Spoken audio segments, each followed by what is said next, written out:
IVM. Hey everybody, welcome to the IVM Podcast Network. Wow, we're dealing with some stuff, aren't we?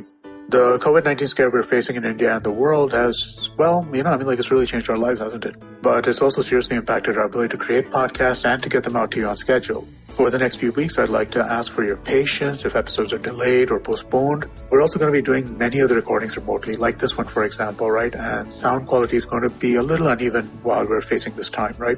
If you want to listen to discussions about COVID, we have had conversations on Suresh Seth, the Prakati Podcast, Thale Harate, All Things Policy, the Apple Coach, and other shows as well, right? So, please do continue to stay tuned, and we will be talking about this stuff, and we'll be talking about life in general. Also want to thank our sponsors this week, HDFC Life and Paytm Money. So let's get on with this, and I hope you enjoyed this episode. Welcome to All Things Policy, a daily podcast by the Takshashila Institution. We are a bunch of policy nerds based in Bengaluru, and we like bringing fresh perspectives to Indian affairs and Indian perspectives to global affairs. So grab a cup of coffee, sit back, and join us for today's chat. Hello and welcome to another episode of All Things Policy. I'm Manoj Kewalramani, and today I have with me my colleagues Nischitha, Suresh, and Rohan, Seth.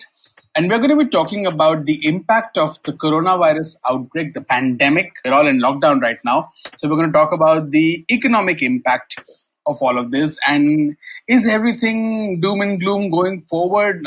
We've seen over the last couple of weeks that there has been tremendous volatility in the markets. In India, over the last month, BSE Sensex has gone from roughly around 40,000 to 27,000, and that's meant a lot of wealth has been wiped out.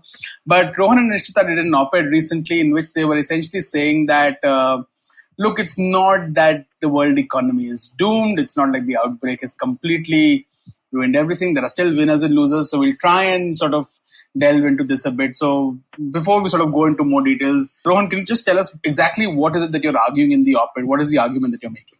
Sure. So the main argument in the op-ed was that I wouldn't say it's wrong to say that the world economy is doomed, but at the same time, don't say it. Specifically because there are two problems with that. Firstly, it's sort of an understatement, right? Because it's just so screwed. But at the same time, when we say that the world economy is doomed, we lose a lot of nuance because we've abstracted this to a level where it's very hard to say what exactly is doomed. So we've sort of tried to identify what sectors are winners and what sectors are losers, what companies are better equipped to deal with this pandemic. So we start talking about it and we realize that there are companies who are a lot better suited to dealing with this pandemic. So, for example, I think we started, I don't know if you remember, Manoj, but I think earlier last month we had an all-hands meeting and I was talking about what company has gained the most from coronavirus. And this was in the early days. And across the office, people said Google, they said Netflix, and without a lot of reasons to back it up, right? Because they essentially said people will stream more, stuff like this. But so the answer to that was Zoom, because Zoom has gained a lot. Its share price has increased a lot and its stock has increased. So it's very interesting how this hive mind operates. And this means that, let's say, tech companies are better equipped to deal with something of this nature, of this scale. So the op-ed specifically says that don't say the world economy is doomed. Whenever you say something, add a little bit nuance to it and say that why this particular sector is facing the issues it is and how can it go, so on and so forth. So yeah. So I think the broad argument is that yes, there is an impact on everybody, but there will be winners and losers. And for the example of Zoom that you're giving is essentially it's a platform which is suited to online conversations, online engagements, meetings, and so on and so forth. And given the current environment where we have to social distance, it's likely to become far more useful because people are going to gravitate towards it because that's the only way where you're going to have these office conversations or even chats with your friends and get-togethers, with multiple people sitting and sharing. I mean, I've known lots of people who've gotten back with their old school friends groups of 20, 25 years ago and had a Zoom party of sorts. So in that sense, it's suited for this environment, right?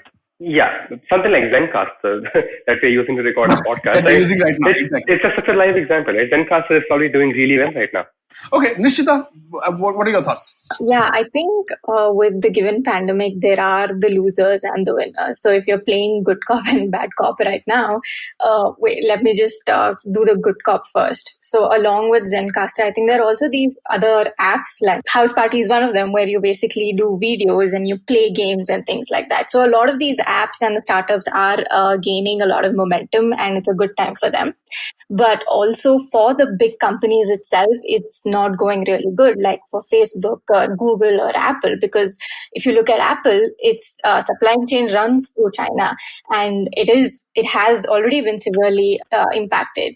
So this is having mostly a ripple effect on a lot of other companies also.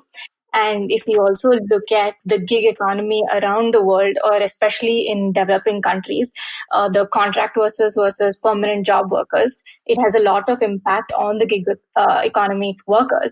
And this is not going to be easy for most of the countries. So, yeah.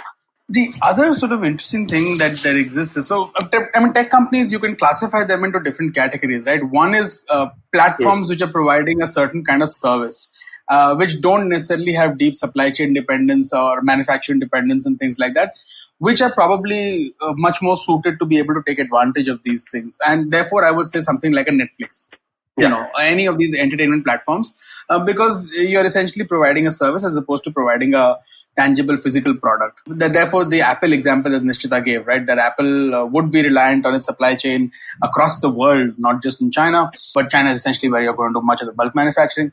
Those guys are going to get challenged, but folks who are providing services are not going to get challenged. The next thing is, if you look at companies beyond tech and you look at traditional companies which are doing manufacturing, which are providing goods, which are providing network solutions. In that also, again, maybe this framework can apply. Companies which are providing services and solutions and consultancies would probably do better.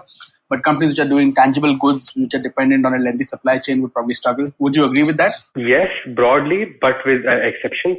So I think let's look at it this way, right? There is a company in any sector that has huge fixed costs. It's going to suffer because the business will have to sort of slow down / shut down, and you wouldn't have a lot of demand coming in, but you still have to pay those fixed costs to maintain your business, right? But if you can quickly scale up or scale down, if you have lower fixed costs and higher variable costs, it's easier to navigate through this. So let's say a lot of people have been saying that maybe Uber doesn't make it through this pandemic, right? Because drivers don't get a lot of rides these days because of the lockdowns. And so the idea here is that Uber has raised a lot of money and it can quickly scale down. There's every chance that Uber is going to survive this, as is Ola. At the same time, you say, and so the exceptions part that I was talking about earlier before. So Amazon, let's say, has huge supply chains and complex delivery networks, right? And there's every reason to say that Amazon will not survive this, but it's just too big. It has almost infinite capital. And we see that it has sort of modified according to the times. So Amazon has basically suspended the delivery of everything that is non-essential. And we had the Prime Minister's speech yesterday in which he announced 21-day lockdown. And you see, soon after that, one of the ministries has said that the delivery of essential commodities to e-commerce networks classifies as an essential service. So even in a business like Amazon, which has huge, let's say, fixed costs, they would still survive because they're operational in delivering essential goods and services. So, yeah. Yeah, I agree with what Rohan is saying. And I think it depends on what company you are and what kind of costs are affecting you at the moment. But I still think this is going to be a norm if for the next at least 3 weeks, companies will get into a format where they will find a way around it, just like how all of us are trying to find a way around working from home in itself. So I don't think in the larger sense it's wrong to say that it's going to be gloomy for everybody. And even if it's going to be gloomy, it's going to be gloomy for everybody together. Okay, so we've moved away from the optimism to saying that it is going to be gloomy. But the other sort of thought that I had was, and I was having a conversation with a friend recently who works with a large consumer goods multinational F&B company, and his view was that, look, we have a massive supply chain in the US and we have a massive delivery network in the US, and where we our sort of delivery capacity, our sort of just the transport capacity that we have outstrips UPS, FedEx, and all of that in the US. And therefore, our objective right now is to just make sure that stores are stocked.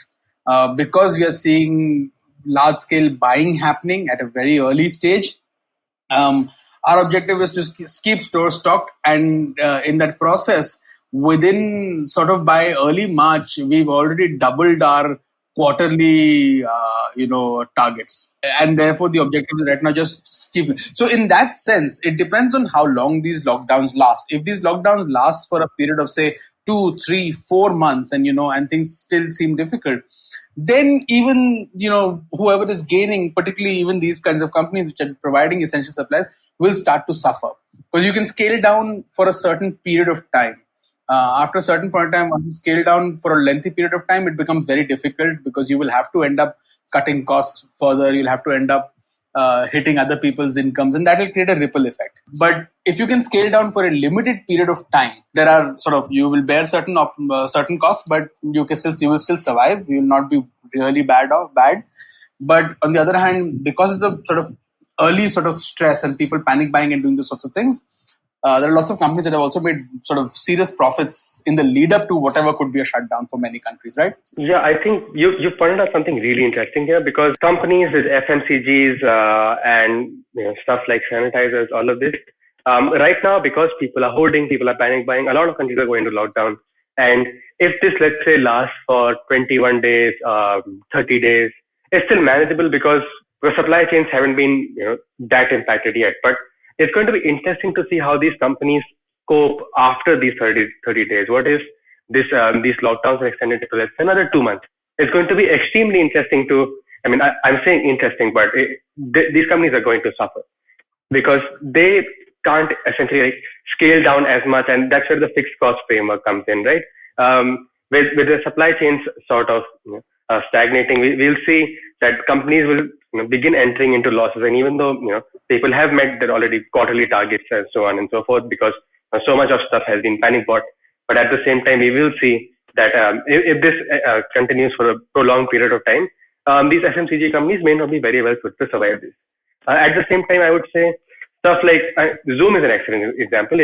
The longer this lasts, the better it is for Zoom. But at the same time, you could apply this to, let's say the gaming industry, right? A lot of people have a lot more time to spend on streaming, on gaming, and stuff like this. So the longer this lasts, I think the more beneficial it is for people in the gaming industry, people in the streaming services. So it's a complex set of winners and losers and the key deciding factor here is whether or not you can scale down or scale up in the case of the gaming industry if required. And we've seen even in the digital realm, these streaming services are not operating at their optimum best, because just so much demand has come in over the recent times. So we've seen Hotstar and Netflix lowering their bandwidth. So we'll see how these companies go. But I really think that if your digital can scale up or down quickly, it's going to be a lot easier for you compared to if you're, let's say, a car manufacturer. Yeah, I'm quite disappointed that I didn't buy that PlayStation when I really wanted to. Now I'm stuck. I really wanted to pick it up. You got to make your investments work for you, Manoj. This is a strategic mistake. I mean, I've been talking about it for the last 2 months, saying I need to now buy that PlayStation, but I still haven't. And now I don't have the option of buying it. And this is one of the situations where the word need actually is like exactly what it is. You need a PlayStation. Exactly. Yes, I would have needed that thing right now. But Nischitha, any thoughts on this? Yeah, I think what Rohan said about what's going to happen after is what is going to be more interesting, because for Netflix and HBO and all of that, if people are getting so hooked on to streamlining services, then people might have some sort of psychological fear of just going to cinema hall, or just putting in the effort to go into the cinema halls and watching a movie there. Or it can be the other way around too. They would have overdone the whole streaming thing, so they will go and watch as many movies as possible, because right now Bollywood and Sandalwood and all of them are going through like thousands of crores of losses because of delayed release dates and no shootings and things like that. So I think whenever we come out of this, it's going to be nice to look at all these angles. Yeah, that's the interesting thing, right? I mean, what happens to, because everything is going to essentially, you can no longer shoot, you can no longer do some of those things. So probably our television serials will become much longer in terms of how they dramatically stretch a particular episode over 5 episodes.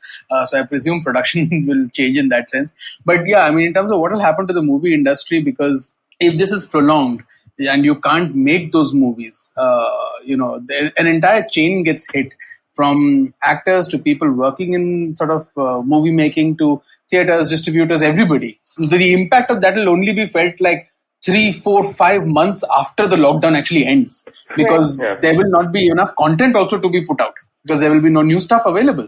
Yeah. So, even if people are willing to go to the cinema halls, there's really nothing there to watch. Yeah. So they'll have to think of something new, right? Also, one more thing, some sort of similarity, and excuse the metaphor, the analogy I'm going to use, because I'm not one for analogies, but look at, let's say how this virus operates, right? It targets lungs that are, or respiratory systems that are already, let's say, underdeveloped or they're weak or damaged, right? A similar impact is going to be felt through industry. So if you have startups that are, haven't taken off quite yet, or if there's companies that are extremely old and, weak in the sense that their use straws and stuff. So the demographic, and I know this analogy isn't really working. I can feel it as I say it out loud, but the demographic of this virus, in terms of the people it targets and the companies it targets is sort of similar, right? So the interesting point about this is that once all this is over, once let's say the lockdown is over, you can bet that certain companies are primed to come out of this stronger, because a lot of their competition is going to be there. And Amazon is case in point. I mean, Amazon is currently operating under this lockdown as well. So at the same time, when this is over, a lot of its competition is going to have already suffered. But Amazon, right now the stock price might be low, but Amazon is going to shoot up, right? Because people are going to realize how essential delivery is. And Amazon is the only company that does that with the efficiency that it does. So we'll see after this lockdown ends that certain companies like Amazon, companies who operate within, let's say, the home delivery space are going to shoot up like nothing else. With that said, I just want to highlight to all our listeners, if you're listening to this, Rohan's stock pricing advice is subject to market risks. Please buy on your own risks. Oh, yes, yes. I strongly plus on that. Rohan is not certified in giving you stock advice, so please use your own thought process. Also, in case you're using All Things Policy as a platform to learn more about stocks, I strongly advise you don't do that. Because don't do that, yes. I'd also like to point out another thing that we have missed about Rohan is how he has not endorsed Cult yet. Yes. I haven't talked about Cult. We should talk about some of the health apps. Right. Yeah, that's the other thing, right? Health apps should be really, really, that's a good point, Nischitha. Cult's just an amazing case study, though, right? Because all of the business model was sort of, it's just so, let's say, traditional economy, right? There's a proper gym and you just eat fit and there's kiosks that give you stuff. All of that. It's all very physical, which is managed through an online app. That's a way for consumers to interact. But you see how they have basically pivoted to sort of deal better with the virus. And sorry about all the details of Cult and I want to throw at you, but basically they've gone from actual gym classes to live classes, and the idea is that they're gonna design all these workouts through which you can cult live at home. So you can just open your phone and dance around your living room. There's a dance fitness session, or you could do HRX or SNC stuff around your living room. So I think the way they have adapted to this scenario is just incredibly cool, and it's an interesting case study for any company, I imagine, who wants to learn from how to deal with a crisis such as this. But from what I understand, Cult Fitness already had an online component in terms of train at your home, right? Was that about sending a trainer to your home, or was that online virtually? No. So the idea is to basically stream a workout to your home, right? If you have any sort of free space around and where you can put your phone and then have your workout done there for 50 minutes, Cult Live was the thing. But the number of sessions has scaled up quite a lot. There's a proper schedule. They basically transposed the schedule they used to have for the physical sessions and put it on the app for the live sessions. So it's incredibly user-friendly. It's incredibly natural. I know it sounds like a cult endorsement and a lengthy one at that, but just use the app. It's a great case study. And if you don't want to use the app, there are other health apps that you can use to work out at home. So I'm sure those guys are also making a lot of money out of it right now. Yeah, no, I mean, I've been trying my level best to try and keep up with a particular platform on YouTube, which I used to follow, Fitness Blender. It gives you tailored workouts. So yeah, that's another thing, right? I mean, there's a lot of money to be made for companies that are in this particular business. And if they can pivot, like you're saying, Cult is trying to do, then it really works for them, right? Right. All right. Is there anything else that you would like to add? No, I think that's it. I mean, pivot, scale down, and don't keep saying the world economy is screwed, right? Because that's dangerous. Try to add some reasoning, rationale behind it, so that people understand why a particular sector is facing problems. Because otherwise, this conversation won't go anywhere. Okay, so the things that we've learned today are that don't think of everything as doom and gloom. There are still winners and losers depending on what the model of your business is, whether you can scale up, scale down, and what kind of supply chains do you work with. And lastly, the most important lesson, do not take stock tips from Rohan. Thank you so much. Thank you so much, Nischitha. Thank you so much, Rohan. If you liked our show, don't forget to check out other interesting podcasts on the IVM network. You can tune into them on the IVM Podcast app, ivmpodcast.com, or wherever you listen to your podcasts. You can also follow IVM on social media. The handle is @IVM Podcasts on Twitter, Facebook, and Instagram. And hey, if you'd like to dive into Takshashila's research on technology, strategy, and economic affairs, check us out at our Twitter handle @TakshashilaINST or our website takshashila.org.in.